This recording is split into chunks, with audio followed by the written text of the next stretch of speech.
Hello, good evening, everyone. We warmly welcome you all to JH Talks Intern series. Today, our facilitator is Rudrah Mirha, and she'll be talking about self care and mental health.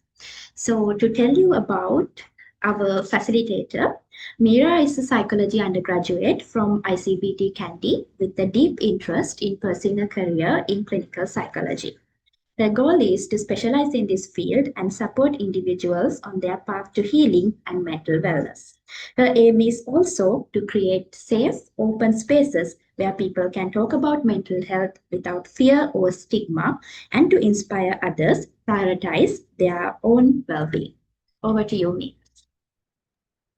Thank you, Senri. Thank you for the introduction. So, hi everyone. I'm Meera, and today my topic is going to be about self-care and mental health. But uh, before I get into the topic, let me introduce about myself a little more. I have completed my BSc in psychology in ICBT Kandy, and I have finished my internship at the Mavanatha Base Hospital. And I'm currently following the professional counseling skills internship training at J.O.I.N Health. I'm also working for a psychologist while also doing my internship part-time at a special needs school in Kandy. So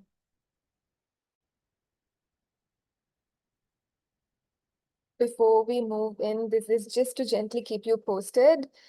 This is a safe space and it's a judgment-free space for you all. Your feelings are completely validated, and your participation is absolutely voluntary. So feel free to share your opinions. You can, if you want, you can unmute and share, or you can always put it in the chat. Just know that your participation is entirely voluntary and it's a safe space for you all, and your feelings are validated.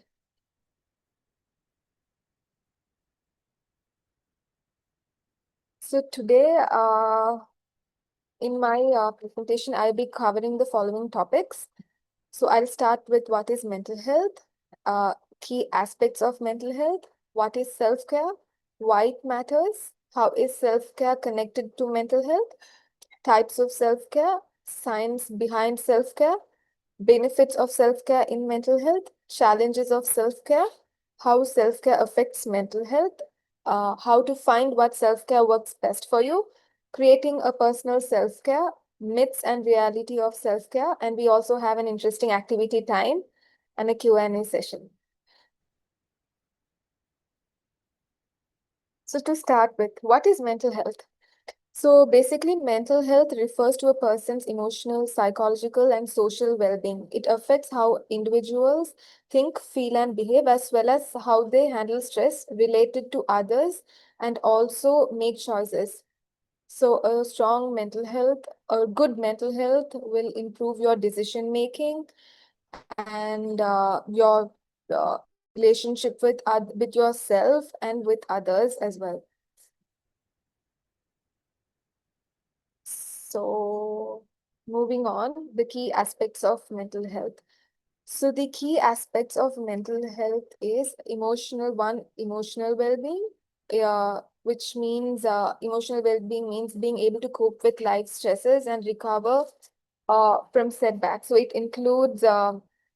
means how we understand and manage our emotions, and it includes self-awareness, emotional expressions, and how we cope with feelings.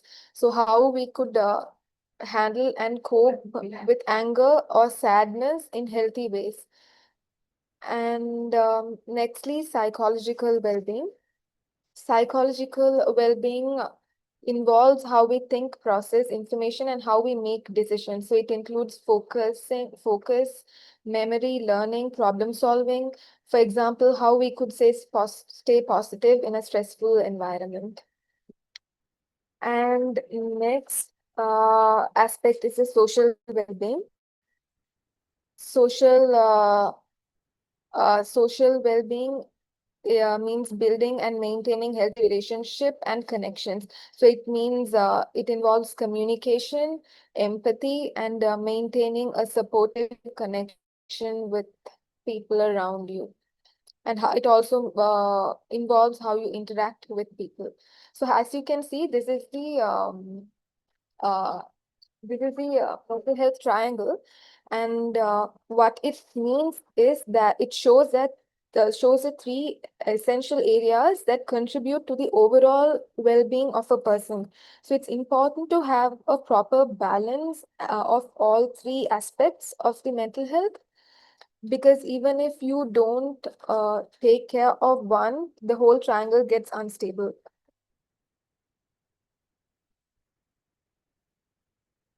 So, does anybody want to share what you think is self-care before I give my definition of self-care?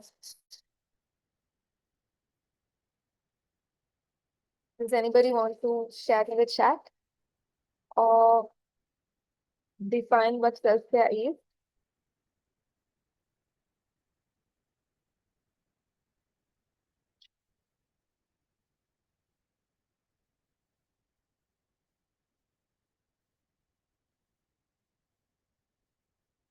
A word that best describes self-care?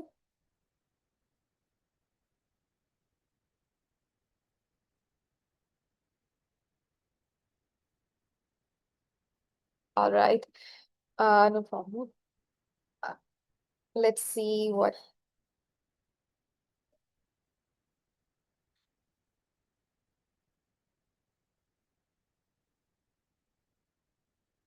So, Akifa, doing tasks, simple things to take care of yourself. Yeah. Taking care of yourself, physical health, and also mental health.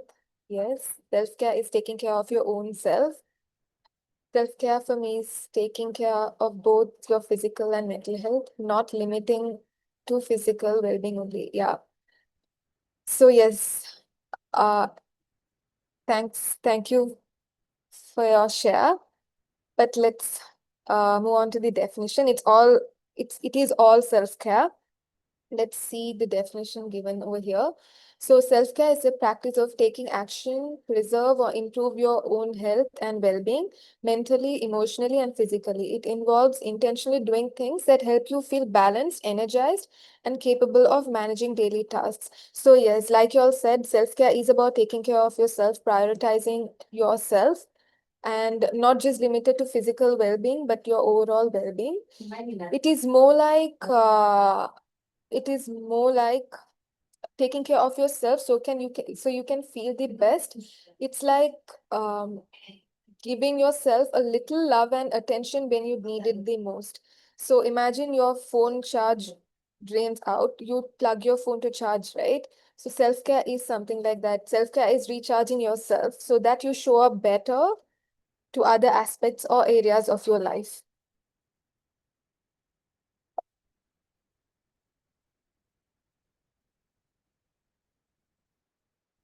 So we'll see why it matters. Why do you think self-care matters? Uh, Firstly, fast-paced life.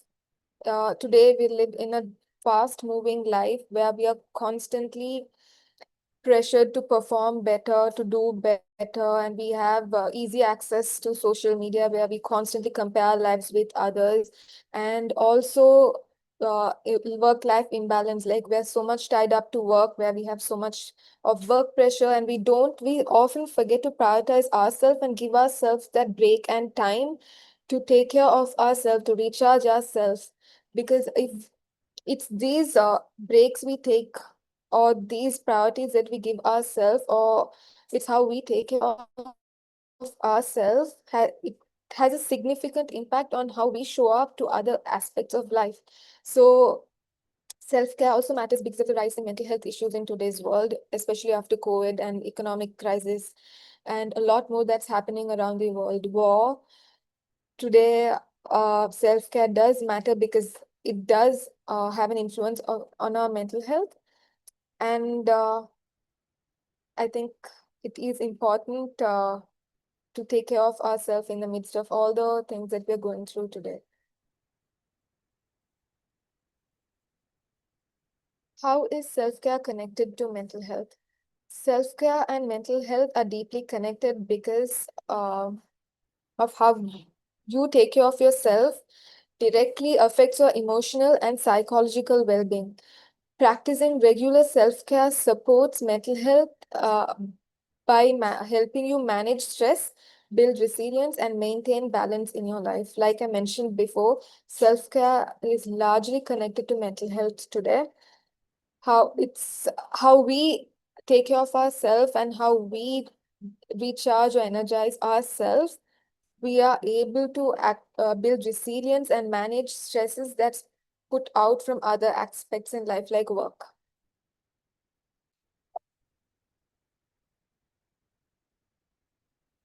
So moving on, these I would like to talk about the types of self-care. So we have 5 different types of self-care that we need to follow.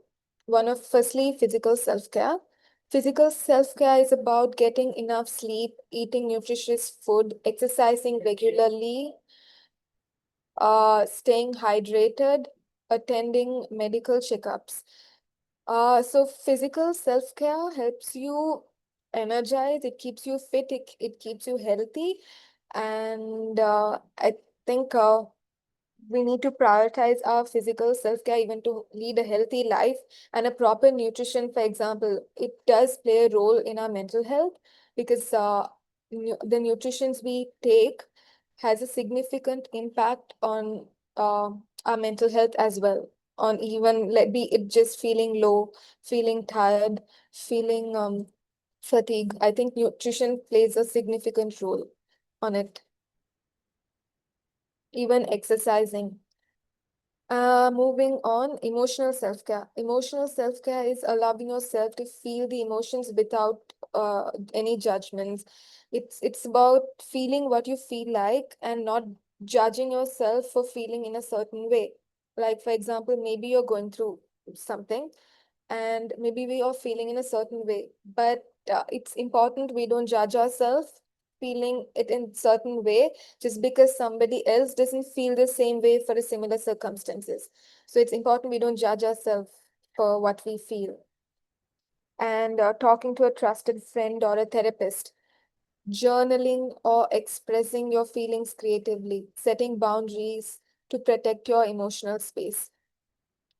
Uh, these are your emotional self-care.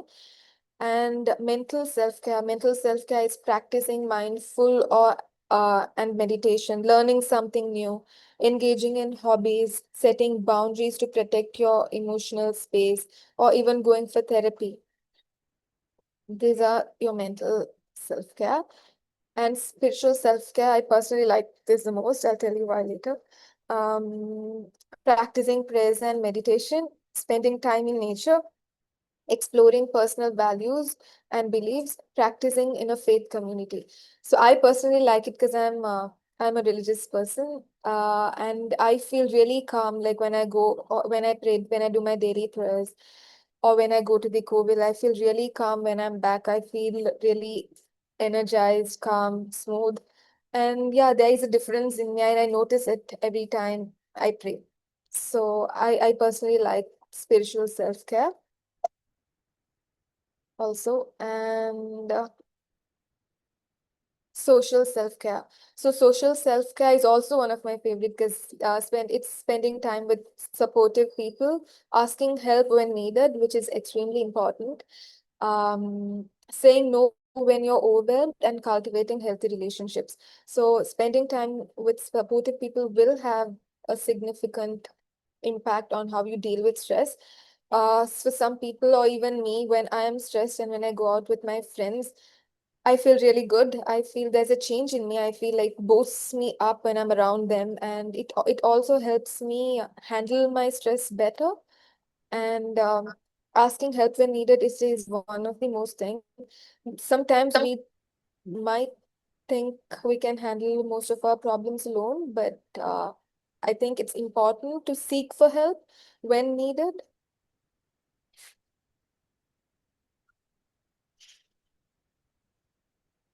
Um, Science behind self-care. So these are the few researches I got. which explains the science behind uh, behind self-care. So, like I explained it before, meditation, which is a part of spiritual or in self-care, it lowers cortisol. So, cortisol is a stress hormone, and a balanced cortisol is important to keep your mind and emotions stable. So, meditation lowers your cortisol because a high cortisol can cause mental health issues, or it can lead to stress and other issues. And exercises increases endorphins and serotonin, uh, which reduces and also reduces depression. So endorphins and endorphins, it helps you feel happy, and it also reduces pain. And serotonin, a good level of serotonin helps regulate mood, sleep, and appetite. And exercises helps you regulate your emotions. So while exercising, as it improves your endorphins and serotonin, it also regulates your emotion in a proper way. Adequate sleep enhances cognitive functions and function and learning. Adequate sleep enhances the cognitive function and learning. So if you sleep properly, I think it's very important to have proper sleep, because according to the research also, it says like having a proper sleep routine, it improves your cognitive function, learning, memory. So, and also regular physical activities reduces the risk of diabetes and heart diseases. And it also says relaxation techniques improves sleep. So for people who struggle to sleep, relaxation techniques, certain relaxation techniques can help you improve sleep. And it also is found by WHO that stronger boundaries improves productivity, especially in the workplace. So let's see what are the some benefits of self-care uh, in a mental health in mental health. So firstly, it boosts confidence and self-esteem, and how it does that. So how does self-care boost confidence and self-esteem is that when you prioritize yourself, and when you give yourself that time and say, I'm worth it, I'm worth of this, the time I'm giving myself, it naturally builds your confidence and also self-esteem. And self-care also helps in managing stress and anxiety. Like I said, like with the scientific explanations and also according to research, certain self-care routines you do, like exercising and like meditation, going for therapies, or talking to someone you need, listening to music, or having routine checkups, having nutritious food. These all helps you manage stress and anxiety. And it also helps build resilience and improves your emotional regulation. It promotes a social connection. So how it does that is when you show up for yourself and when you prioritize yourself, you will be able to build a healthy relationship with others with healthy boundaries as well. And it supports treatment and recovery. It creates a sense of purpose and meaning, and it also encourages healthy habits. Like if you follow a physical self-care routine, you have to go for regular checkups. So all these helps in encourages healthy habits like eating on time, sleeping on time, and having exercises, waking up on time. These help encourages healthy habits.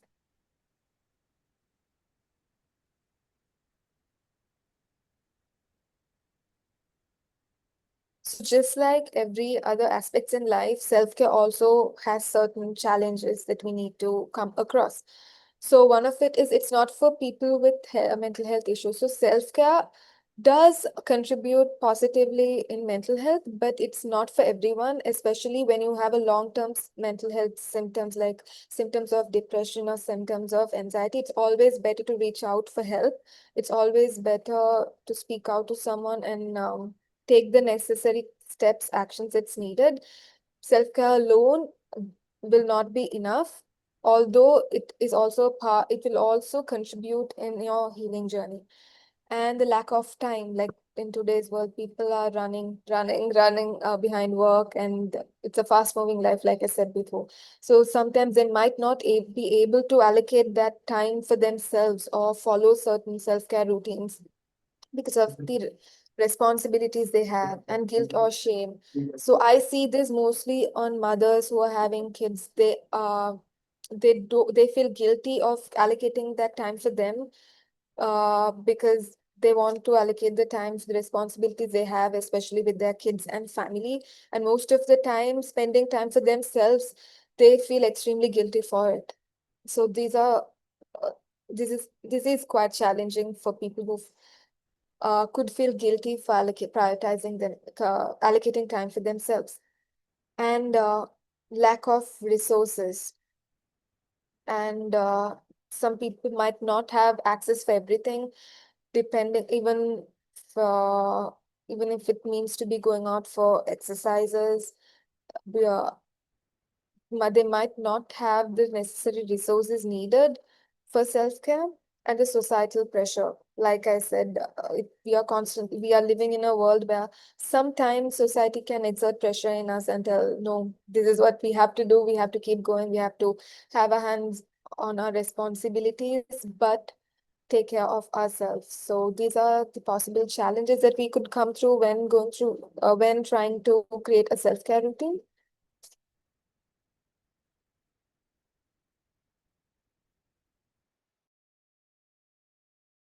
Find what self-care works best for you. When creating a self-care routine for ourselves, let's see how we could see what self-care works best for us. Starting with, sorry, trying what is manageable. You can start with what fits within your life and is easy. For instance, a short walk. So uh if following a self-care at routine at once is hard and overwhelming, maybe you can start with small self-care routines like a short walk, taking short breaks in between, going out, uh, or meditating. Anything that is, you can start with something that's small and manageable for you. And recognizing your source of strength. So you can notice what boosts you and uplifts you. For instance, for me, I love listening to music. Listening to music uplifts me, and especially when I'm down, when I listen to energetic music, it does boost me and changes my mind also a bit. So it can also be talking with friends, and it can also be being by yourself in a quiet space, and just spending time with your own self.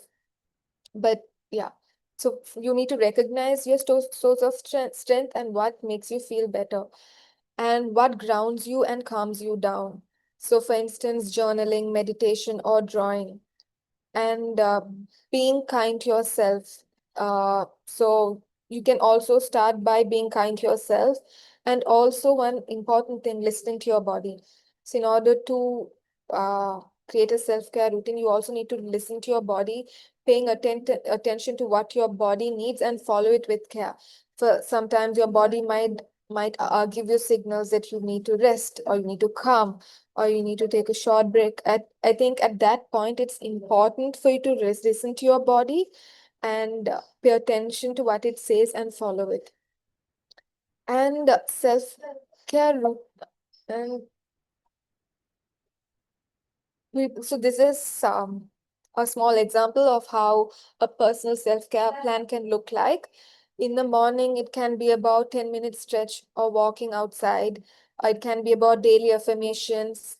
It can be about daily affirmations. And afternoon, it can be about reading a journal for 30 minutes, rest your mind.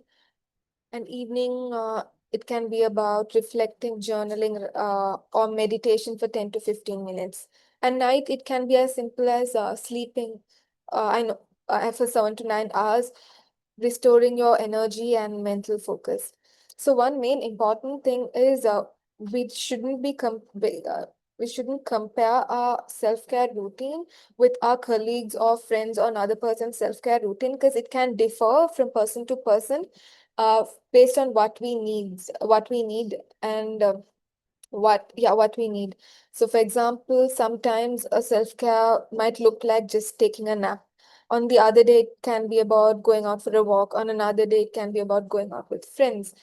So it depends. Self-care routine can change from time to time depending on what you need. So it's important we don't compare our routine with another person's routine. So before I list out few self-care activities given here, could anybody tell me any self-care activities you follow right now? Anything that you follow? Would anybody like to share any self-care routine that you follow right now, or you would like to follow anything?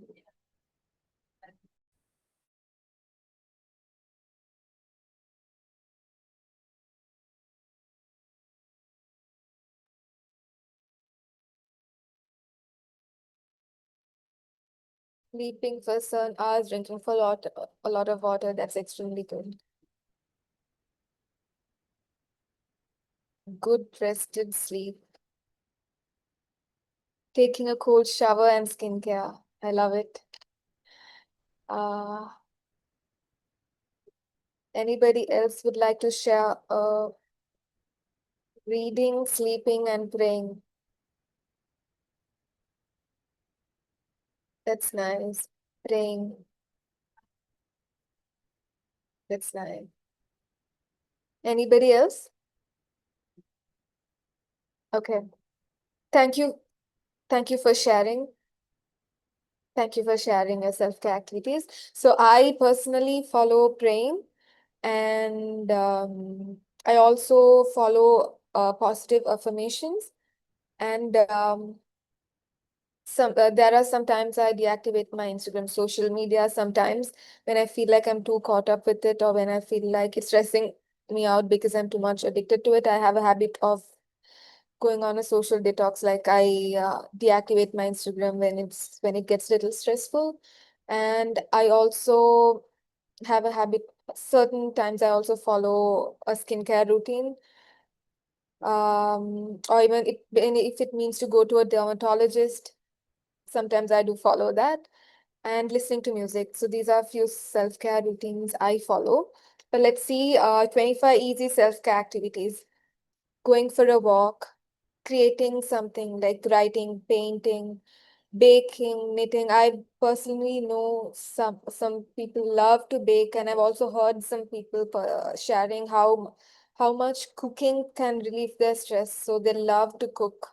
And listening to music, like I said, each time I'm down, I love to listen to music because it keeps me up. It also pumps me up most of the time when I'm feeling down, and it motivates me.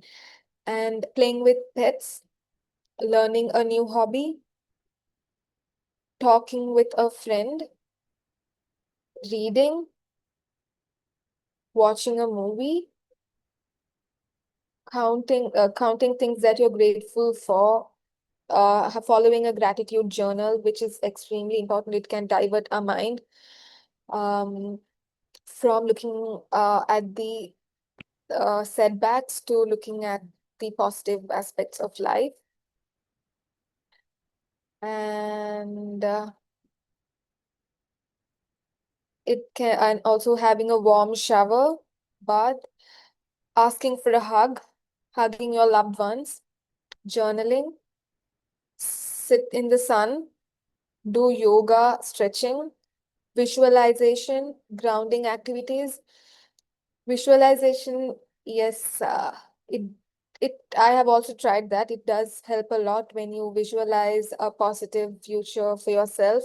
It does motivate you, and it does give an ease or a sense of happiness when you visualize a positive future or a positive aspect of your life. And grounding activities, diffuse essential oils, Some people love smell, and smell also eases them and keeps them calm. Growing a plant, listening to a podcast or TED Talk, taking a nap, enjoying a cup of coffee, tea, or hot chocolate, pampering yourself, body lotion, pedicure, manicure, watching a funny or interesting YouTube video, making a vision board, writing a bucket list of things that you want to accomplish or what you need, and making a date with a friend or partner. Yes, so these are 25 self-care activities that we could follow. And it is important to follow these, at least if it's not on a daily basis, once in, to start with.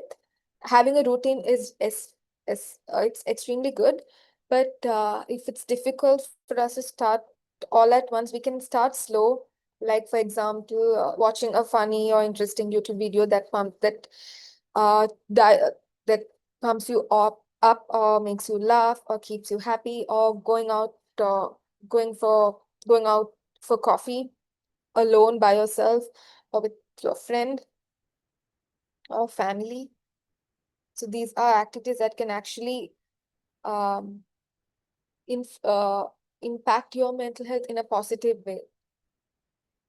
And also it will help you deal with stress in work life and in your personal life.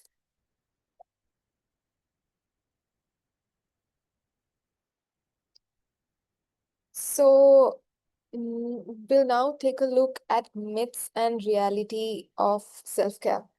So these are few things I've heard, and it's a belief that a lot of people have, and I'd like to talk about it there. Firstly, self-care is selfish. So there is a belief that self-care is selfish, but the reality is no, self-care is not selfish. It is essential to maintain your well-being, which will allow you to be more present and more effective in other areas of life. And self-care is expensive. Self-care doesn't always have to be expensive, or it doesn't have to be luxury. It can be as simple as going out for a walk in the sunlight, or it can be about reading a book, or it also can be about listening to a music in YouTube or Spotify today. We have easy access to that as well. And it can be about journaling and writing how you feel like, or it can be about meditating. So it doesn't always have to be expensive. Or it can also be about talking to your loved one, talking to your friends. Uh, and it can also be about just making a cup of coffee and having it, or taking a nap, or even taking regular breaks in between works. If you're a workaholic and if you have a lot of work to do, it can also be about just taking short breaks in between. And self-care is only for people who are struggling? No, it can be for everyone. Regular practice of self-care helps maintain overall well-being.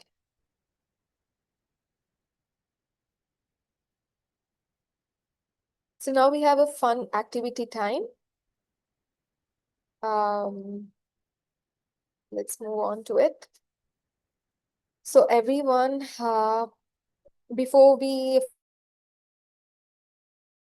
our sessions, can we take a deep breath in and out? Like breathe in and breathe out. Breathe in and breathe out. Breathe in and breathe out. So you can repeat these affirmations with me. You can either unmute or you can mute and say it. I trust in my abilities and potential.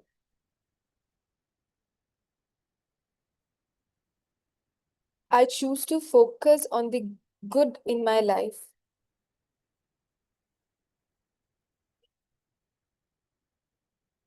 I am in control of my thoughts and emotions.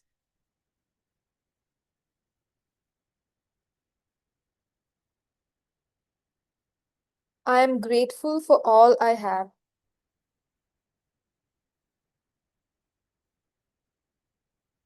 I am worthy and deserving of love and happiness.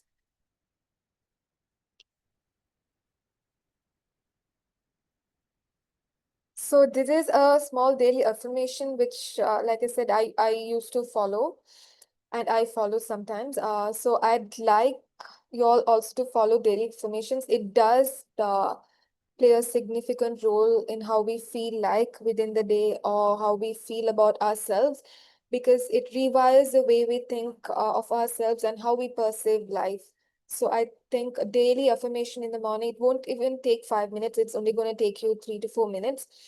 And a daily affirmation will definitely rewire the way you think and see yourself and see life as well.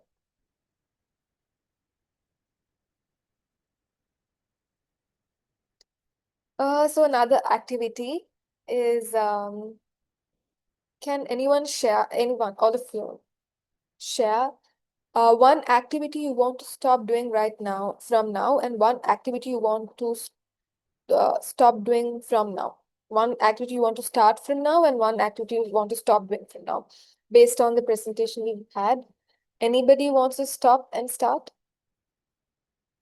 So, personally, one activity I want to start from now is that I want to sleep on time because I sleep really late and I want to change that and I want to give myself enough sleep so that I am energized and feeling more productive the next morning. And also, it is true that having enough and proper sleep does impact your learning and memory. So, I think I personally want to start sleeping on time. And I also want to resume my yoga practices, which I have stopped. So I want to start that. And one thing that I want to stop is I want to stop sleeping late. It's something I want to stop. So anybody, any one of y'all, anything that you want to stop? Stop being on social media too much and scrolling reels. That's so true. Even me, when I'm on social media too much, it does stress me out. So there are times that I have deactivated it. Stop overthinking. Yes. I want to stop using YouTube much. I want to start eating healthy. Great. That's nice. Anyone else?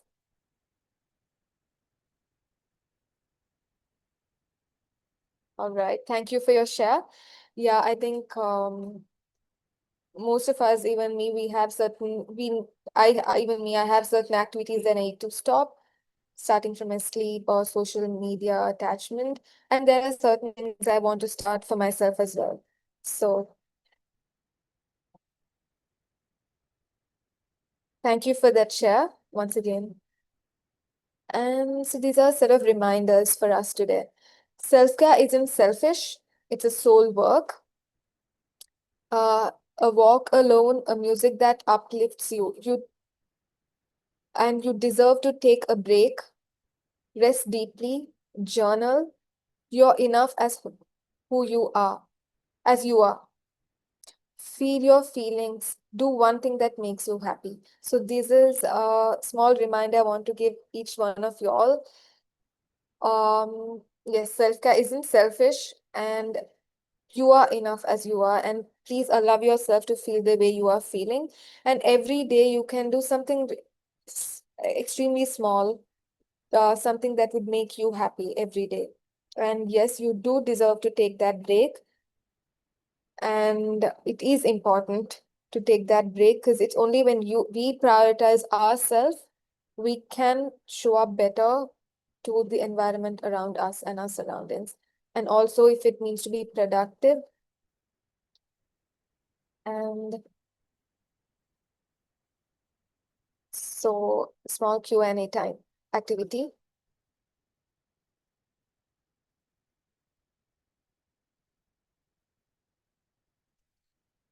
So to begin with my first question, what does self-care primarily focus on? Option A, ignoring problems.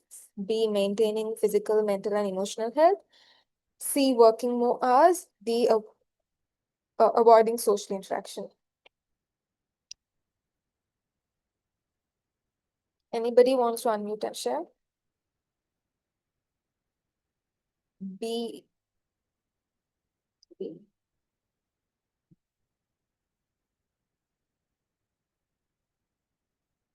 Yes, the answer is B. Self-care is not about ignoring problems. We don't ignore problems as a part of self-care. We learn to deal with it and show up better with regular self-care routine.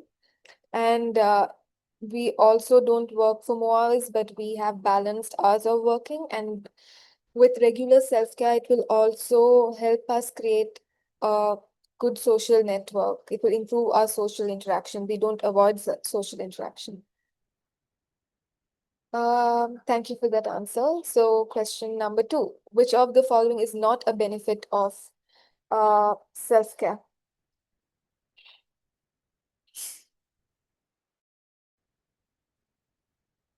Option A, reducing stress. Option B, improving sleep quality. Option C, increasing burnout. Option D, boosting your mood.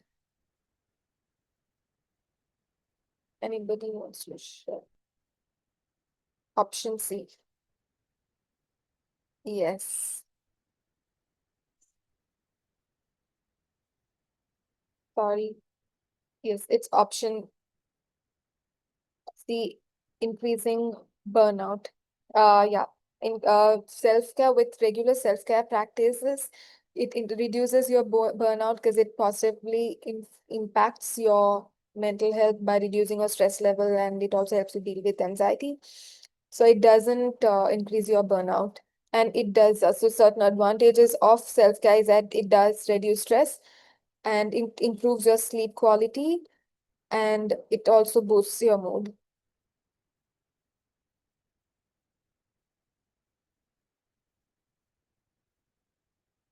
So, which of these is an example of a self-care activity? Taking a walk outside, skipping meals, overworking without breaks, ignoring feelings.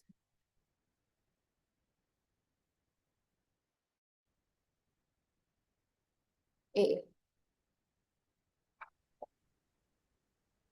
So, let's see the answer. Yes, it's taking a walk outside. It is not self-care. When you have a proper self-care routine, it's important you have your meals on time and you have your 3 meals per day as per scheduled. It's not about skipping your meals, and it's not about overworking without breaks, but it's about taking the necessary break you need in between and not being too harsh on yourself. And it is not about ignoring or suppressing your feelings. Self-care, a proper self-care would look like you're feeling bad, you reach out for help or take the necessary steps that you could to make yourself feel better. And how often should you practice self-care? Only when stressed? Regularly as a part of your routine? Once a year? Never, it's unnecessary.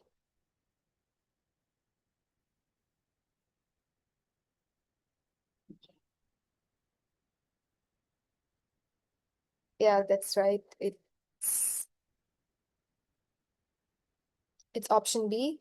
It's you have to as you have to practice self-care regularly as a part of your routine. Like I said, it's not only for people who struggle, it's for everyone. Each one of us, if we follow a proper self-care routine as a part of our life, it'll keep us up. It'll also help us regulate our emotions in a healthy manner. So I think it's important to practice self-care as a part of your routine.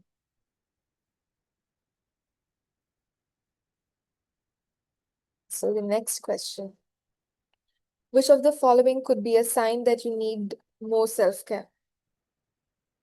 Option A, feeling energetic and focused. Option B, feeling overwhelmed and tired. Option B, being excited about work. Option D, having plenty of free time.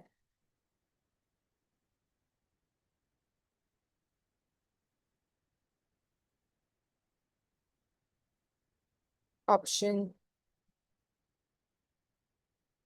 Option B. Yeah, everybody answer. Okay. It is let's see the answer. It is option B. when you're feeling overwhelmed and tired, it is time you realize that it's time for you to prioritize yourself and start a self-care routine. It can be anything, but yes, self-care does help you with when you're feeling overwhelmed and tired. Next question. What is an important mindset to have about self-care?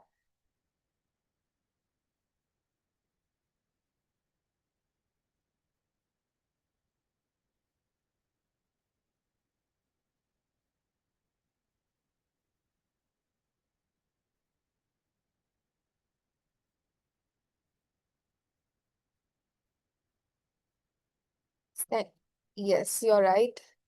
It's it is option B. It's essential and it improves overall health. And so thank you. That's it about the questions. Thank you so much for being there for this presentation of mine. Thank you for showing up and thank you for participating. Your participation means a lot and thank you for being there. I hope this presentation helped you. Thank you so much, Mira, for the wonderful facilitation today. It was very useful and informative. I think every one of us, especially me, learned a lot from your session today. So thank you so much about it. And also thank you everyone who joined. I really appreciate it and have a nice evening. Bye. Thank you.